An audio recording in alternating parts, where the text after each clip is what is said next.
start with chapter number 7, heat and its effect. In this chapter, we will study about what is heat, how उसके effect पढ़ेंगे, expansion पढ़ेंगे, temperature को देखेंगे. What is heat? In daily life, we touch various objects. Some feel hotter, some feel cold. और जो active agent होते हैं वो किसके लिए रिस्पॉन्सिबल होते हैं for the sensation of hotness and coldness. उसे क्या कहा जाता है? हीट कहा जाता है. और हीट क्या है? एक फॉर्म ऑफ एनर्जी है जो फ्लो करती है from region of higher temperature to the region of lower temperature. If heat is added to a substance, अगर आप सब्सटेंस पे हीट ऐड करोगे तो like when we boil water on a stop then it becomes. If you take away heat from the object, वो ठंडा हो जाता है और हीट एनर्जी किस में कन्वर्ट हो जाती है? Other form of energy. अब मैं कुछ एग्जांपल्स आपको दूंगी. व्हेन वी रब आवर हैंड्स टुगेदर, तो मैकेनिकल एनर्जी जो होती है वो किस में टर्न हो जाती है? हीट एनर्जी में. आपने देखा होगा और आपके हैंड्स जो होते हैं वो गर्म हो जाते हैं. The heat energy of burning petrol mechanical energy में कन्वर्ट हो जाती है जिसका car. Electric heater, electric energy किस में कन्वर्ट हो जाती है? हीट एनर्जी में.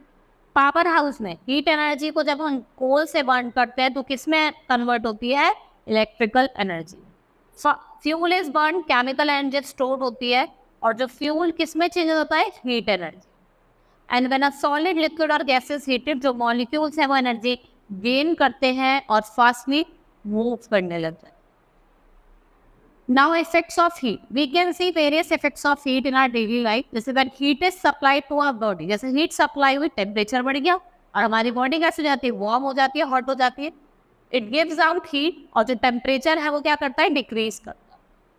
Heat causes expansion. When heat is supplied to our body, when its volume increases, और बॉडी क्या देती है? जो वॉल्यूम हीट जो देती है उसकी जो वॉल्यूम होती है वो डिक्रीज हो जाती है. Heat also changes the state of body. जब हीट एनर्जी सप्लाई करी जाती है बॉडी पे, then at a particular temperature जो हीट होता है, जो टेम्परेचर होता है वो राइज करने लग जाता है. राइज होना बंद हो जाता है, करने लग जाता है, बंद हो जाता है. And the heat is use to change solid state into liquid state, और लिक्विड को किस में चेंज कर देता है? Vapour state. Heat also causes chemical changes several reaction जो होते हैं आपके से रिएक्टेंट्स के. The heat breaks up chemical bonds between atoms और इससे क्या? न्यू बॉन्ड्स और नए प्रोडक्ट्स बनते हैं. Heat also effect living things. Living things को भी इफेक्ट करता है. और जो ह्यूमन बॉडी है उनका फिक्स बॉडी टेम्परेचर होता है, that is 98.6 Fahrenheit. If the temperature is above it, जो पर्सन उसको क्या हो जाता है? फीवर. जैसे आपको बुखार होता है, तो अगर आपका टेम्परेचर 98.6 फ़ारेनहाइट से ज़्यादा है तो आपको क्या हो रहा है? फीवर हो रहा है. The temperature of a place also affect living beings. और जो टेम्परेचर ऑफ अ प्लेस है अबव और below the certain temperature, then living beings including plants can die. Next is expansion. When a heat a substance, the movement of the molecule increases, increasing the average distance between the molecule. जो molecules जो space को occupy करते हैं और जो volume of substance होता है वो बढ़ने लग जाता है. मैटर आपके 3 फॉर्म में होता है, सॉलिड, लिक्विड और गैस. और अगर आप वो क्या करते हैं? एक्सपेंड कर जाते हैं अगर आप उन्हें हीट करो. Now expansion is solid, well-known ball and rings experiment. ठीक है, यह करते हैं कॉन्ट्रैक्ट करते हैं कूलिंग पे और एक्सपेंड करते हैं हीटिंग पे. Next is measurement of expansion. Different solids, जो सॉलिड्स होते हैं वो एक्सपेंड करते हैं डिफरेंट अमाउंट पे अगर हम टेम्परेचर को क्या कर दें? इंक्रीज कर. ठीक है. एक्सपेंशन इन लिक्विड की बात करते हैं. We know that molecules in liquid are not firmly bound to each other. ठीक है, जैसे सॉलिड में होता है, ऑन हीटिंग वो जो वाइब्रेशन है वो इंक्रीज कर जाती है और जो वाइब्रेशन होती है मॉलिक्यूल्स के सॉलिड में वो भी बढ़ जाती है. ठीक है. इससे क्या रिजल्ट होता है कि लिक्विड्स एक्सपेंड करते हैं more than solid on heating. वो ज़्यादा जल्दी एक्सपेंड कर जाते हैं as compare to solid. Expansion in gases. Gases expand much more than solid and liquid. On heating a gas, vibration of its molecule increase, जिसकी वजह से क्या होता है? जो मॉलिक्यूल्स होता है they are not bound to each other, और जो एवरेज डिस्टेंस होता है मॉलिक्यूल्स के बीच में वो इंक्रीज हो जाता है, जो और एक्सपेंशन भी क्या हो जाता है? ज़्यादा हो जाता है. Now applications of expansion of liquid. The automatic fire alarm का यूज़ करते हैं, उसमें प्रॉपर्टी होता है एक्सपेंशन की इन डिफरेंट सॉलिड, और वो एक्सपेंड करता है different amount for the same increase in temperature. ठीक है. और जो अलार्म होता है उसमें 2 मेटल होते हैं, 2 मेटल स्ट्रिप्स होती है, एक आयरन की और दूसरी ब्रास की, और उनको वो फर्मली क्या होते हैं? एक साथ बॉल्टेड होती है. Brass expand more than iron heating, therefore when it is bimetallic trips gets heated because fire. और वो बेंट करती है, and when a fire is put out, जब स्ट्रिप होती है वो ठंडी हो जाती है और स्ट्रेट हो जाती है, देखा सीधी हो जाती है, ठंडी होती है वो क्या हो जाती है, सीधी हो जाती है। Bullock carts have wooden wheels with metal ribs. The iron rims are usually made significantly smaller than wooden. और जो रिम होती है जब उसको आप हीट करोगे तो वो एक्सपेंड कर जाती है और still hot it slipped on a wheel and water is poured quickly. Rim जो होती है वो कॉन्ट्रैक्ट करती है और ग्रिप्स जो होती है व्हील की वो भी क्या करती है, कॉन्ट्रैक्ट करती है। However, at many places expansion causes problem. Railway tracks की अगर हम बात करें जिस पे ट्रेन रन करती है वो आयरन की बनती है, लेकिन समर के टाइम पे वो एक्सपेंड कर जाती है iron. To allow this expansion railway tracks are constructed with gap. आपने देखा होगा उनके बीच में गैप्स होते हैं। If this is not done expansion of a track can cause them bend. इससे क्या होता है, बहुत बार सीरियस एक्सीडेंट्स भी हो जाते हैं। ठीक है, allowances are made for expansion of steel parts including building bridge. और जब बहुत ज़्यादा हॉट होने के बाद जो स्ट्रक्चर होता है बहुत बार कोलैप्स हो जाता है। इन समर जो इलेक्ट्रिक केबल्स होते हैं दो पोल्स के बीच में, दैट बिकॉज ऑफ एक्सपेंशन, और विंटर में वो कॉन्ट्रैक्ट कर जाते हैं, बिकम टॉट। कैसे हो जाते हैं, टॉट हो जाते हैं। If cables are laid in summer, वो थोड़े लिटिल लूज होने चाहिए अगर वो for contraction during winter. It is not done, they may break on contraction winter, और वो विंटर में कॉन्ट्रैक्शन की वजह से क्या हो जाता है, ब्रेक हो जाता है। Now the resulting strain cracks of the glass, इससे क्या होता है, स्टील्स की स्पोर होती है, हम उनको ग्लास टम्बलर के अंदर डालते हैं, when a hot liquid is being poured in, और द स्पोर देखा ना आप, क्रैकिंग, आप उसको चीनी मिलाते हैं, जो शुगर मिलाते हैं। Temperature, the degree of hotness or coldness of a body. देखिए किसी भी जगह की हॉटनेस और कोल्डनेस को आप नापो तो उसका टेम्परेचर होता है। SI यूनिट होती है kelvin. One of the method of measuring a degree of hotness or coldness is sense of touch. देखा ना, टच करके बताते हैं कि हाँ बुखार हो रहा है, गर्म हो रहा है बॉडी।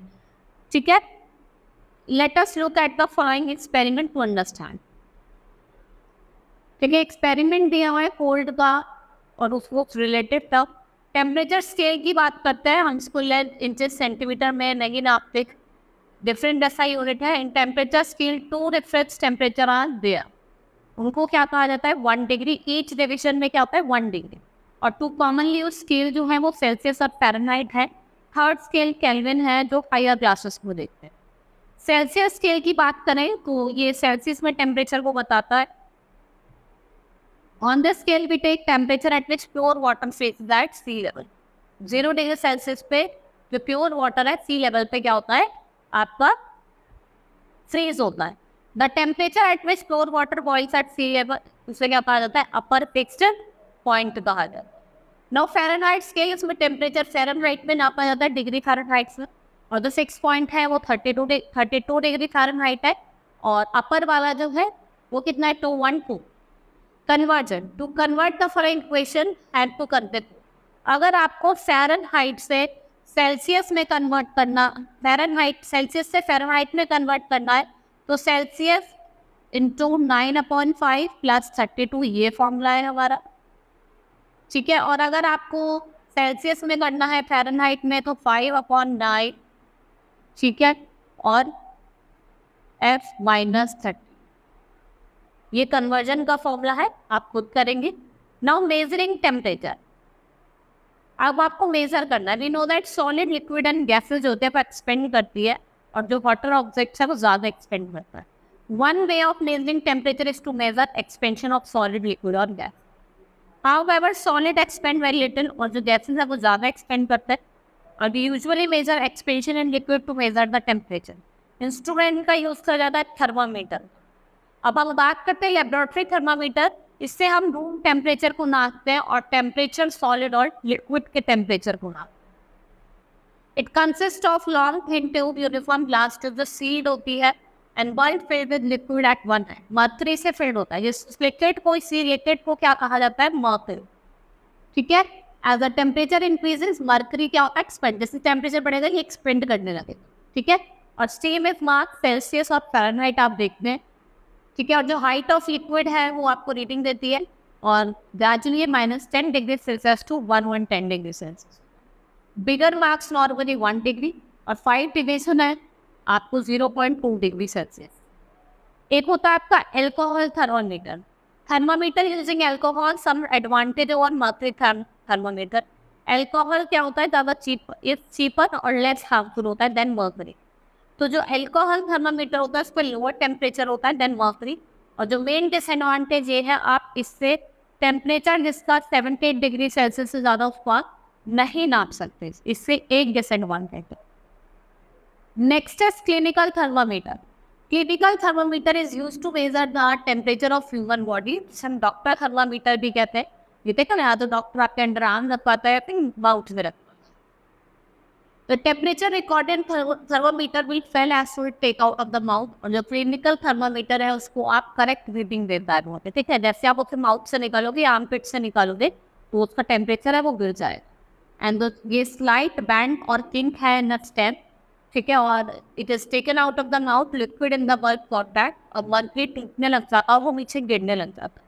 और जो लेवल ऑफ मर्क्यूरी है स्टेम में वो सेम रहता है.